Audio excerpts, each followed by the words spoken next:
여러분 다 아시는 것처럼요. 어제 우리 교회에서 고 김하자 권사님의 장례 예배가 있었습니다. 예배를 드리기에 앞서서요. 먼저 이 예배실을 준비했습니다. 깨끗이 청소도 하고요. 또 단상도 앞에 쫙 이렇게 설치를 했습니다. 그리고 음향과 영상 시스템도 준비를 했죠. 그리고 바닥에 의자를 깔았습니다. 근데 이제 손님들이 오시니까 몇 개를 깔아야 될지 가늠이 되지 않아 가지고 고민이 많았습니다. 그래서 일단은 평소 예배 때 개수만큼 깔았습니다. 자, 그렇게 모든 준비를 다 마쳤습니다. 자, 그리고 잠시 뒤에 조문객이 속속 도착하기 시작했습니다. 우리 교인들도 오셨어요. 자, 그러다 예배가 시작되기 직전에는요, 이제 더 이상 빈자리가 없을 만큼 조문객들이 많았습니다. 그래서 결국 서둘러서 의자를 좀 더 깔아야만 했죠. 자, 이렇게요. 많은 분들이 함께 모여서 고인을 추모하고 또 유가족을 위로하니까 이 보기가 참 좋더라고요. 그리고 유가족분들이요, 위로를 참 많이 받으셨습니다. 아마 다른 나라도 마찬가지일 텐데요. 우리 한국 문화에서는 장례식에 조문객이 많으면 고인이 참 복이 있으시다라는 말을 합니다. 그렇죠? 그래서 우리 권사님도 분명 복이 있으신 분이십니다.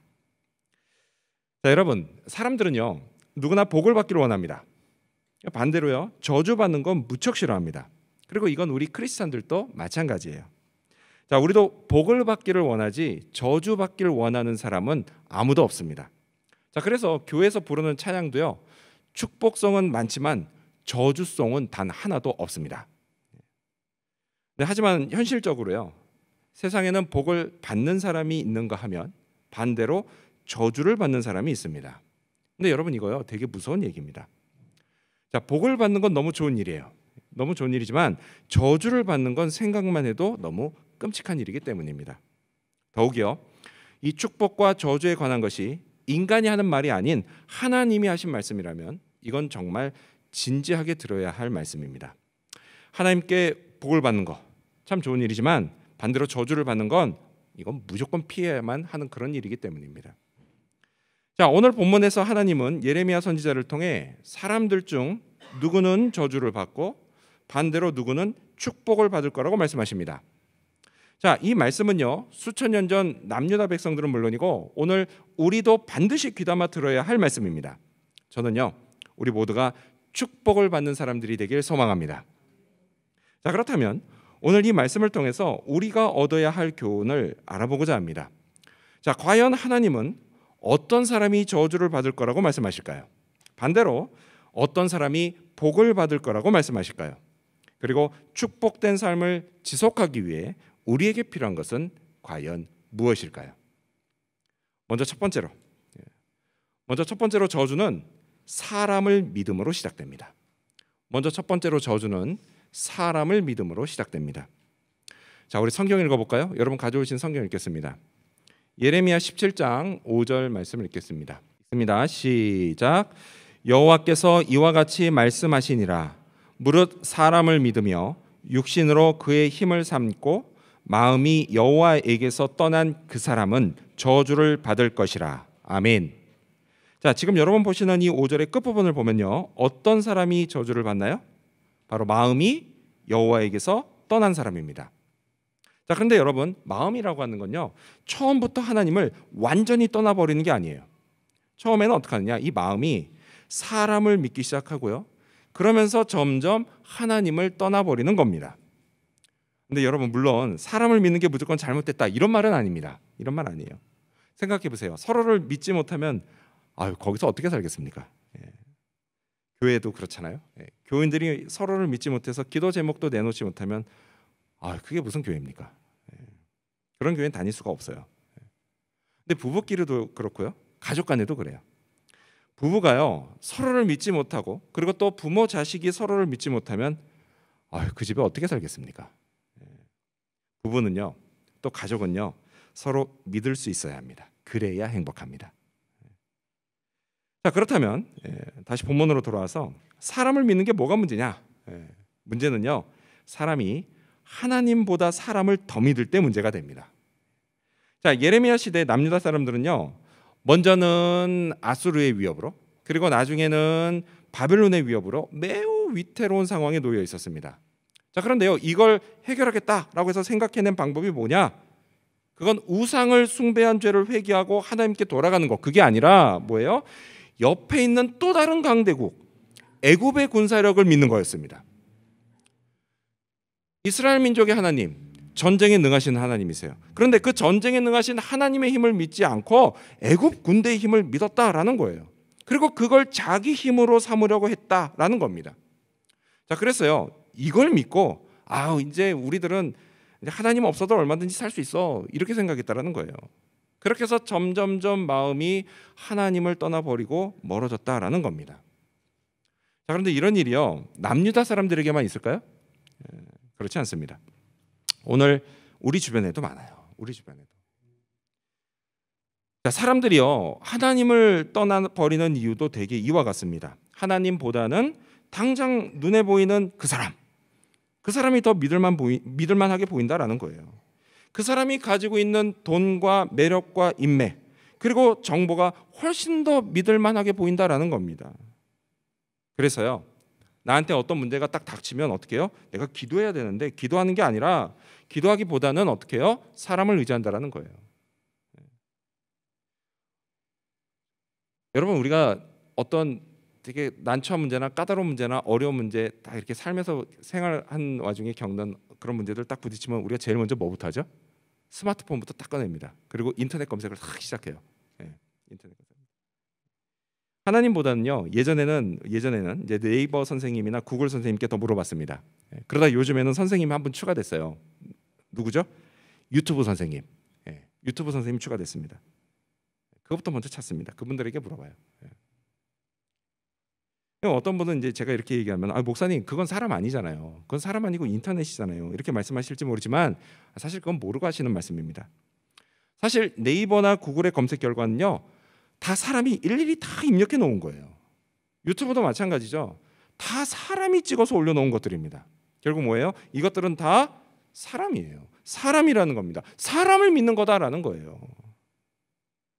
자, 이렇게 하나님보다 사람을 더 믿은 남유다 사람들을 보시면서요, 하나님은 그들이 저주를 받을 거다라고 하셨습니다. 자, 그리고 그 저주받는 삶을 하나님이 이렇게 말씀하십니다. 6절, 여러분 이어서 같이 읽겠습니다. 여러분 성경 보시면서 6절을 읽겠습니다. 시작.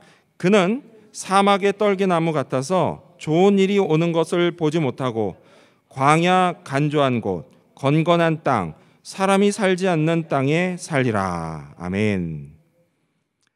그 삶은 어떤 삶이라고 말씀하시죠? 저주받은 자의 삶? 마치 떨기나무가 사막 한가운데 서 있는 것과 같은 삶이다 라고 말씀을 하세요. 떨기나무, 여러분 모세 이야기 생각나시죠? 그 떨기나무예요. 근데 여러분, 이 떨기나무가 히브리어로는 아르아르입니다. 아르아르. 근데 이 아르아르는요, 원래 벌거벗다라는 뜻인 아라르에서 온 단어입니다. 벌거벗다. 무슨 얘기냐? 너무 뜨겁고 가물은 사막에서 벌거벗겨진 채 꼼짝도 못하고 서 있는 거, 그게 저주받은 삶이다라는 거예요. 만약 내가 이렇게 된다면요, 여러분, 그게 좋은 일입니까? 그렇지 않아요. 결코 좋은 일이 아닙니다. 여러분, 사람들은요, 누구나 좋은 일을 기대합니다. 그래서 그것 때문에 하나님보다 사람을 더 믿기도 해요. 내가 믿는 그 사람을 통해서 좋은 일이 생길 거라는 기대를 합니다. 하지만 하나님이 뭐라고 하세요? 그 기대했던 좋은 일이 오는 걸 보지 못할 거다라고 말씀하십니다. 여러분, 저는요, 이제껏 살아오면서 이런 걸 참 많이 봤습니다. 특히 사업하시는 분들이 이런 일을 겪은 걸 많이 봐요. 사람들이 흔히 하는 말이 있죠. 뭐예요? 친한 사람하고는 절대 동업하지 마라, 이런 말이 있습니다. 물론 뭐 동업해가지고요 잘 되는 경우도 있습니다. 하지만 그렇지 않은 경우를 저는 더 많이 봤습니다. 왜 그래요? 왜 잘 안 돼요? 처음에 서로 너무 지나치게 믿은 나머지 끝에 가면요, 서로에게 너무 실망하고, 그래서 결국 기대했던 그 좋은 일을 보지 못하고 그냥 끝나버립니다. 갈라져 버려요. 그리고 학생일 때도 이런 경험이 있습니다. 학생일 때는요, 시험 기간에 기도하고 공부하면서 시험 볼 준비를 하는 게 아니라 어떻게 해요? 친구들하고 짜고 컨닝할 준비를 할 때도 있었습니다. 그래서 결국 어떻게 됐냐? 다 망했습니다. 답을 알려주는 친구가요, 배신을 했어요. 그래서 그래서 자기는 맞는 답 체크하고 우리한테는 틀린 답을 전파했습니다. 망했어요. 근데 그걸로 끝이 아니죠. 꼭 이런 거는 비밀이 새나갑니다. 그래서 그날 다 학생부로 끌려갔던 그런 가슴 아픈 추억이 있습니다. 여러분 이게 무슨 얘기예요? 사람을 믿으면 안 된다는 얘기예요. 사람을 믿으면 안 돼요. 자, 그리고 또 우리가 읽었던 6절 말씀 보면요, 6절 말씀을 보면은 거기에 보면 사람이 살지 않는 곳 이야기를 하십니다. 여러분 사람들이 많이 모인 곳 좋아 보이잖아요, 그렇죠? 그래서 거기서 내가 사람들이 많은 곳에서 인생을 즐기고 그렇게 살고 싶어요. 그래서 사람을 의지했는데 하나님 뭐라고 하세요? 그가 결국 사람이 살지 않는 뜨겁고 목마른 사막 같은 땅에 살게 될 거다라는 말씀을 하세요. 자, 이건 무슨 얘기냐? 사람들에게 버림받는 삶이다라고 할 수가 있습니다. 여러분 버림받는 삶은 정말 힘들고 고달픈 삶이에요. 여러분 이것이 마음이 하나님을 떠나 사람을 더 믿은 남유다 백성들이 받을 저주였습니다. 자, 이렇듯 저주받는 삶은 하나님이 아닌 사람을 믿음으로 시작됩니다. 따라서 여러분 사람을 더 믿으면 안 됩니다. 하나님을 더욱 신뢰하셔야 돼요. 여러분 사람에 대한 가장 완벽한 평가는 사람은 절대 완벽하지 않다는 것입니다. 결코 하나님을 대신할 수가 없다라는 것입니다. 따라서 여러분 사람은요 그게 누구라고 할지라도 내가 소중히 여기는 내 모든 것들, 내 몸과 마음과 그리고 내 영혼과 내 미래를 걸고 전적으로 의지할 대상이 아니라는 사실을 꼭 기억하시기 바랍니다. 우리가 믿고 의지할 대상 오직 한 분 하나님뿐입니다. 이 사실을 믿으시기 바랍니다. 또다시 하나님보다 사람을 더 믿고 싶은 유혹이 찾아온다. 그때에도 이 믿음으로 이 유혹을 떨쳐내 버리시기를 바랍니다. 그리고 경고하시는 하나님의 말씀을 귀담아 들으시기를 바랍니다. 그리고 이를 통해 저주받을 죄 짓는 인생이 아니라 하나님께 축복을 받는 그런 인생을 살아갈 수 있게 되는 저와 여러분이 되시기를 축원합니다. 두 번째로 축복. 두 번째로 축복은 하나님을 의지함으로 받습니다. 두 번째로 축복은 하나님을 의지함으로 받습니다. 자, 7절 여러분 성경 보시면서 읽겠습니다. 7절 시작. 그러나 무릇 여호와를 의지하며 여호와를 의뢰하는 그 사람은 복을 받을 것이라. 아멘. 자, 하나님은요 하나님을 의지하고 의뢰하는 사람에게 복을 주시겠다라고 말씀하십니다. 자, 의지한다. 여기 의지한다는 말이 나오죠. 여러분이 의지한다는 말은요 앞절에 5절 저주받는 사람 이야기 나올 때 그 5절에서 사람을 믿는다라고 하는 말하고 이게 히브리 원어로 보면 똑같은 단어입니다. 똑같은 단어예요. 이게 이브타흐라는 단어예요. 근데 이게 무슨 뜻이냐? 신뢰한다라는 뜻이에요. 신뢰한다. 자, 그리고 또 여기 뭐 의뢰한다라는 말도 나오죠. 여러분 이거는요 미래의 소망을 오직 하나님께 건다, 하나님께 받는다 이런 뜻이에요. 의뢰한다라는 뜻은. 자, 지금 남유다는요 큰 위기가 닥쳐와서 백성들의 삶이 매우 불안불안했던 그런 때입니다. 한치 앞을 내다볼 수 없는 그런 상황이었어요. 그래서 이런 상황에서 예레미야를 비롯한 일부 백성들은 사람이 아닌 오직 하나님을 의지하며 회복의 소망을 잃어버리지 않고 있었습니다. 하나님이 이들이 복을 받을 것이다 라고 말씀하신 거예요. 자, 앞서 하나님이요 저주받은 자의 삶을 사막의 떨기나무로 비유하셨습니다. 자, 그렇게 비유하신 것처럼 이번에는 축복받은 자의 삶을 이렇게 묘사하십니다. 우리 8절도 이어서 읽겠습니다. 시작. 그는 물가에 심어진 나무가 그 뿌리를 강변에 뻗치고 더위가 올지라도 두려워하지 아니하며 그 잎이 청청하며 가무는 해에도 걱정이 없고 결실이 그치지 아니함 같으리라. 아멘. 자, 하나님이 축복받는 자의 삶을 뭐로 비유하시죠? 뭐로 묘사하세요? 물가에 심어진 나무로 묘사하십니다.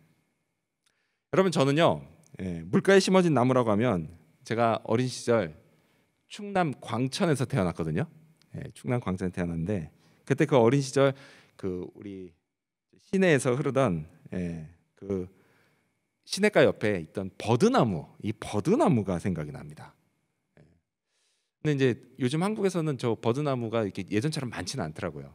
잘 보기가 어려운데 아무튼 전 저 버드나무가 생각이 나요. 버드나무. 자, 시냇가에 심긴 버드나무. 이 버드나무가 잎사귀에 달린 긴 줄기를 그냥 바람에 이리 흔들 저리 흔들 하는 모습을 보면 아유 참 시원하고 생생하게 느껴집니다. 자, 하나님은요 축복받은 사람이 바로 이 버드나무처럼 물가에 심어진 나무와 같다라고 말씀하십니다. 자, 그런데 여러분 한편 이 8절 말씀에서 흥미로운 게 있어요. 이게 뭐냐? 하나님이요 그 물가에 심어진 나무에게도 뜨거운 더위와 오랜 가뭄이 찾아온다라는 말씀을 하셨다라는 겁니다. 자, 이게 의미하는 바가 뭐냐 이거예요. 여러분 축복받은 사람에게도요 고통의 시간이 얼마든지 찾아올 수 있다라는 것을 의미합니다. 자, 그럼 이제 어떤 분이 이렇게 말씀하실 거예요. 아니 목사님, 고통당하면서 사는 게 무슨 축복받은 인생이에요? 그런 게 어디 있어요? 이렇게 말하실 겁니다. 하지만 여러분 사실요 그런 게 있습니다. 있어요. 사실 인생 중에 고통은요 저주받은 자나 축복받은 자나 모두에게 찾아옵니다. 사막의 떨기나무에게 뜨거운 더위와 타는 듯한 갈증이 있는 것처럼요 물가에 심어진 나무에게도 더위와 메마른 가뭄이 찾아옵니다. 찾아와요. 고통의 시간이 있어요. 있습니다. 여러분 이건요 이 고통은 나무가 오란다고 오고 오지 말한다고 안 오고 이런 게 아닙니다. 이런 게 아니에요. 자, 이것과 마찬가지로 인생의 고통, 우리 인생의 고통 역시도 내가 오란다고 오고 오지 말한다고 안 오는 그런 게 아니다라는 겁니다. 여러분 고통의 시간은요 누구에게나 다 찾아옵니다. 따라서 고통이 있느냐 없느냐, 여러분 그것이요 저주받은 삶이냐 아니냐, 축복받은 삶이냐 이걸 결정하는 기준이 될 수 없다라는 거예요. 그럼 뭐가 기준일까요? 뭐가 기준일까요? 그건 바로 결실이 있느냐 없느냐, 그게 기준입니다. 그게 기준이에요. 축복받은 자는요 똑같이 삶의 고통이 있음에도 불구하고 하나님이 기뻐하시는 열매를 멈추지 않고 계속해서 맺는 삶을 살아갑니다. 한여름 더위와 가뭄이 찾아와도요 물가에 심겨진 나무가 뿌리를 쭉 뻗어서 수분을 공급받고 결실을 맺는 것처럼 축복받은 인생은 고통이 찾아와도 하나님을 향해 쭉 뻗은 말씀과 기도의 뿌리를 통해서 생명수를 공급받고 계속해서 열매를 맺으며 사는 그런 인생입니다. 그런데 여러분 혹시 여러분 중에요 이런 생각을 하시는 분이 있지 않을까 모르겠습니다. 나는 남들보다 더 힘들게 사니까, 내가 받는 고통이 더 크니까, 그래서 난 열매를 맺지 못한다고, 이런 생각을 하면서 스스로를 합리화하시는 분이 있지 않을까 모르겠습니다. 혹시 그런 분이 있으시다면요 이 사실을 꼭 아시기 바랍니다. 삶의 역경으로 인한 고통은 그게 종류만 다를 뿐이죠. 여러분 사실 고통받는 당사자에게는 누구나 다 견디기 힘든 그런 일입니다. 고통받는 건 누가 더 고통받고 나는 덜 고통받고 이런 거 없습니다. 그 당사자는 다 힘들어요. 다 힘듭니다. 하지만 그럼에도 불구하고 우리가 하나님을 신뢰하고 의뢰할 수만 있다면 하나님은요 고통 중에서도 우리가 열매를 맺을 수 있게 도와주십니다. 여러분 하나님이 우리에게 기대하시는 열매는요 우리가 도저히 맺지 못할 만큼 엄청나게 큰 열매, 그런 열매가 아닙니다. 그런 열매가 아니에요. 여러분 과일도 그렇잖아요. 과일도 수박 같은 큰 열매만 열매입니까? 아니에요. 딸기 같은 작은 열매도 열매입니다. 그렇죠? 여러분 우리가 정말 큰 것만 과일이다라고 생각한다면 마트 갔을 때 우리가 크다고 맨날 수박만 삽니까? 아니에요. 딸기도 삽니다. 과일 먹고 싶을 때. 꼭 큰 것만 과일 아니에요. 작은 것도 과일입니다. 그래갖고 딸기가 없으면 심지어 뭐 삽니까? 이제 철이 좀 다가온데 블루베리를 삽니다. 그 작은 것도 과일이에요. 과일입니다. 그러니까 중요한 게 뭐예요? 크기가 아니다라는 얘기예요. 열매가 맺히는 게 중요하다라는 거예요. 열매가 맺히는 게. 여러분 하나님은요 우리가 맺을 수 없는 열매, 그것이 맺히는 거 우리가 맺을 수 있는 열매, 우리가 맺을 수 있는 열매, 그걸 맺히는 걸 하나님이 기대하고 계십니다. 그게 뭡니까? 하나님 사랑하고 예수님 사랑하는 거예요. 하나님을 잘 믿고 예수님을 잘 따르는 겁니다. 그러면 성령의 열매가 맺힙니다. 우리 힘으로 맺는 게 아니에요. 우리가 이게 나한테 맺히기를 사모하면 하나님이 맺어주시는 겁니다. 하나님이 그런 분이세요. 따라서 여러분 열매 맺는 축복된 삶을 사시기를 바랍니다. 하나님이 도와주십니다. 우리는요 얼마든지 축복된 삶을 살아갈 수가 있습니다. 하나님을 의지하시기 바랍니다. 비록 고통이 여전하고요, 그래서 정말 더 이상 견디기 힘들고 또 미래가 어둡게만 느껴져도 그때에도 우리가 하나님을 의뢰하면 하나님이요 우리에게 소망을 주십니다. 미래의 소망이 끊어지지 않도록 우리를 인도하십니다. 축복된 인생을 살아가게 하십니다. 만들어 가십니다. 여러분 꼭 기억하시기 바랍니다. 우리를 축복하시는 하나님. 여러분, 우리 하나님은 전지전능하신 완벽하신 분이십니다. 이 사실을 믿으시기 바랍니다. 이러한 믿음으로 오직 하나님을 믿고 축복의 열매를 맺고 소망의 내일을 향해서 계속해서 나아가는 저와 여러분이 되시기를 축원합니다. 자, 그렇다면 우리가 계속 하나님의 축복된 백성으로 살려면 어떻게 해야 될까요? 마지막 세 번째로 우리는 병든 마음을 치료받아야 합니다. 마지막 세 번째로 우리는 병든 마음을 치료받아야 합니다. 자, 10절 여러분 성경 보시면서 읽겠습니다. 10절 시작. 나 여호와는 심장을 살피며 폐부를 시험하고 각각 그의 행위와 그의 행실대로 보응하나니. 아멘. 자, 여러분 히브리인들은요 심장하고 폐부, 여러분 폐부, 우리 학생들 폐부가 뭔지 알아요? 이게 콩팥입니다.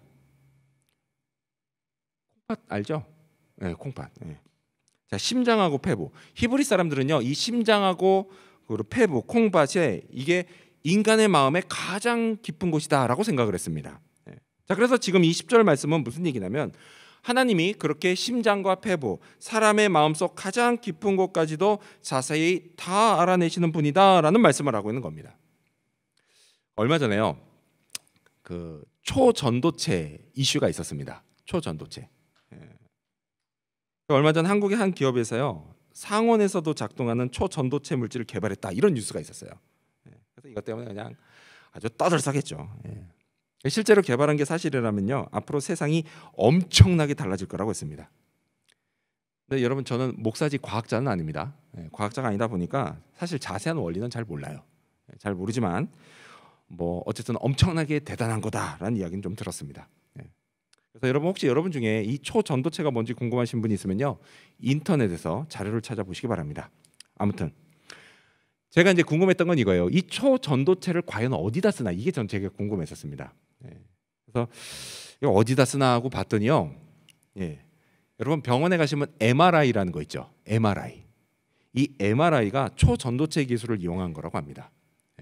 근데 제가 요건 알아요. 초전도체 이 상황을 연출하기 위해서는 되게 낮은 온도로 낮춰야 된다네요. 한 200도, 영하 200도까지 낮춰야 그런 뭐 이게 나온 능력이 발휘가 되나 봐요.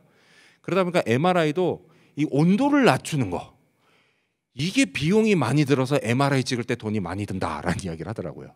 그래서 여러분 기도하십시오. 이게 좀 잘 상온에서 되는 것도 개발되면 MRI 가격이 내려갈 겁니다. 아무튼 여러분, 이 MRI가 뭐 하는 장비죠? 사람 몸속을 보는 장비입니다. 근데 뭐 이거 MRI뿐이 아니죠. 엑스레이도 있고 초음파도 있고 CT 같은 이런 장비들이 있어요. 그래서 이런 장비들을 사용하면 사람 몸속을 다 들여다볼 수가 있습니다. 정말 대단한 기술이에요. 자, 이렇게 인간이 가진 기술, 가진 기술이 정말 대단합니다. 그렇다면 하물며 그 인간을 만드신 하나님의 기술, 그건 얼마나 더 대단하겠습니까? 하나님은요 우리의 상상을 초월하는 기술, 그런 기술을 가진 분이십니다. 그래서 하나님은 우리 인간의 마음속도 얼마든지 다 들여다보실 수가 있습니다. 못 보실 이유가 전혀 없는 거예요. 전혀 없습니다. 여러분, 하나님은요 우리의 마음을 싹 스캔하시고요, 그러고 마시는 게 아니라 그 마음에서 비롯된 행위와 행실, 그것의 열매를 따라서 보상을 하십니다. 보상을 하세요. 자, 근데 문제가 있습니다. 문제가 뭐냐? 문제는 인간의 마음 상태가 상을 주실 만한 상태가 영 아니다라는 거예요. 여러분, 인간은요 자기 마음대로 행동에 그냥 놔두면 어떻게 돼요? 결국 보상과 축복을 받을 만한 행동이 아니라 심판과 저주를 받을 행동을 하게 되어 있습니다. 왜요? 인간의 마음속에 죄성이 있기 때문이에요. 죄성. 그래서 하나님이 인간의 마음을 이렇게 진단하십니다. 9절도 읽겠습니다. 9절. 하나님이 인간의 마음을 어떻게 진단하시나 볼까요? 시작. 만물보다 거짓되고 심히 부패한 것은 마음이라. 누가 능히 이를 알리오마는. 아멘. 하나님이 뭐라고 진단하시죠? 인간의 마음이 심히 부패했다라고 진단하세요. 여러분, 이건요 아주 심하게 병들었다, 이런 뜻입니다. 여러분, 인간의 마음은요 너무 심하게 병들어서 인간의 힘으로는 도저히 고칠 수가 없습니다. 그만큼 아주 심각하게 망가져 있습니다. 요즘은요 워낙 의술이 발달해서 많은 병들을 고쳐요. 더욱이 배를 가르지 않고요 작은 장비 딱 하나 집어넣으면 우리 몸속의 아픈 부위를 눈으로 볼 수 있습니다. 눈으로 보면서 치료도 합니다. 예. 하지만 여러분 그게 다 되는 건 아니에요. 다 되진 않습니다. 특별히 간 같은 부위 있죠. 간 같은 건요. 기술이 아무리 발달했어도 그래서 눈으로 그 간을 보면서 고칠 수 있어도 어떻게 돼요? 한 번 망가진 간은 인간의 기술로는 도저히 회복시킬 수가 없습니다. 예.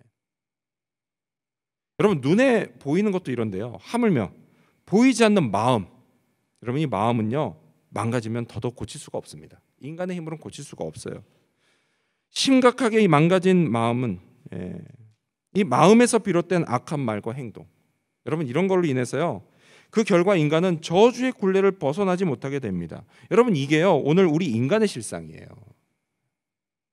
그렇다면 여기서 벗어날 방법이 없을까요? 있습니다. 여기에 복음이 있어요. 복음이. 여러분 우리 이런 인간의 병든 마음을 치료해 주시려고요. 하나님이 이 땅에 의사 선생님을 보내주셨습니다. 그분이 바로 예수 그리스도십니다. 예수님은요. 예수님 자신이 이 땅에 오신 이유를 이렇게 말씀하셨습니다. 우리 같이 읽어볼까요? 스크린 보시면서. 마가복음 2장 17절입니다. 시작. 건강한 자에게는 의사가 쓸데없고 병든 자에게라야 쓸데있느니라. 나는 의인을 부르러 온 것이 아니요 죄인을 부르러 왔노라. 아멘. 그렇습니다.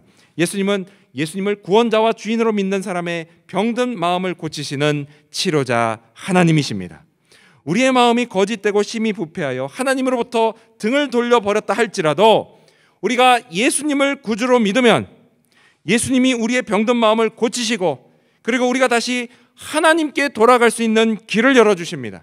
그리고 또한 우리가 하나님의 축복된 백성으로 살아갈 수 있게 해주십니다. 그래서 우리는 어떻게 해야 돼요? 반드시 예수님을 믿어야 합니다. 여러분 이 사실을 믿으시기 바랍니다. 또한요 예수님을 믿고 마음이 치료받은 그 다음, 여러분 그 다음에도요 결코 방심하시면 안 됩니다. 방심하지 마세요. 여러분 우리 마음에 여전히 남아있는 죄성, 이 죄성 때문에요 우리 마음은 언제라도 또다시 병들고 부패해질 수가 있습니다. 자 그렇게 병든 마음, 이게 겉으로는 잘 티가 나지 않습니다. 남들은 못 알아봐요. 내 마음이 병들어 있는 거. 사실 자기도 모를 때가 많습니다. 그래서 상태가 심각해질 때까지 막 계속 자기가 내가 내 마음이 병들고 있다는 걸 모를 때가 있어요. 그래서 하나님이 뭐라고 말씀하세요? 우리가 앞서 읽은 예레미야 17장 9절에서 보면 누가 능히 이를 알겠느냐라고 말씀을 하세요. 누가 능히 이를 알겠느냐. 계속 망가져갑니다. 자 그런데도 이걸 그냥 놔둬요. 더욱 부패해집니다.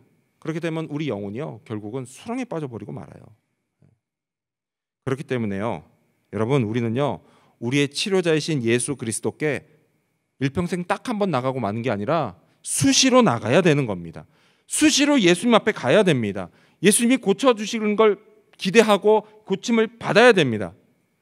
여러분 의사 선생님 만나는 것도 그렇잖아요. 여러분 몸이 아프실 때 의사 선생님 만나시죠? 여러분 일평생에 딱 한 번 의사 선생님 만나십니까? 아니잖아요. 살다가 또 병들면 또 찾아가서 또 만나야 합니다. 그게 정상이에요. 여러분 마찬가지로요 신앙생활을 하다가도 어찌어찌하여 마음이 병들면 그때마다 또다시 예수님께 나가야 합니다. 그러면 돼요. 그리고 그게 정상입니다. 여러분 예수님이요 또 고쳐주세요. 또 고쳐주세요. 우리가 우리의 마음을 살피시는 하나님 앞에 다시 설 수 있게 해주시고 그리고 우리를 축복의 인생길로 또다시 걸어가게 해주십니다. 여러분 이 사실도 믿으시기 바랍니다. 오늘 저와 여러분 우리 모두는요 인생의 갈림길 곧 저주받는 삶이냐 아니면 축복받는 삶이냐 하는 이 두 가지 갈림길 위에 서 있습니다. 여러분 여기서 우리의 선택은 분명합니다. 결코 하나님을 대신할 수 없는 사람의 힘을 믿음으로 저주를 향한 길에 들어서지 말고 오직 전지전능하신 하나님을 의지함으로 축복을 향한 길에 들어서시기를 바랍니다. 또한 마음이 아파서 또다시 넘어질 때에도 언제나 변함없이 우리를 고치시는 우리의 치료자 예수님께 나아가시기를 바랍니다. 그리고 이를 통해 변함없이 축복된 인생을 살아가게 되는 저와 여러분 그리고 우리 지구촌 교회 모든 성도님들이 되시기를 주님의 이름으로 축원합니다. 기도하겠습니다.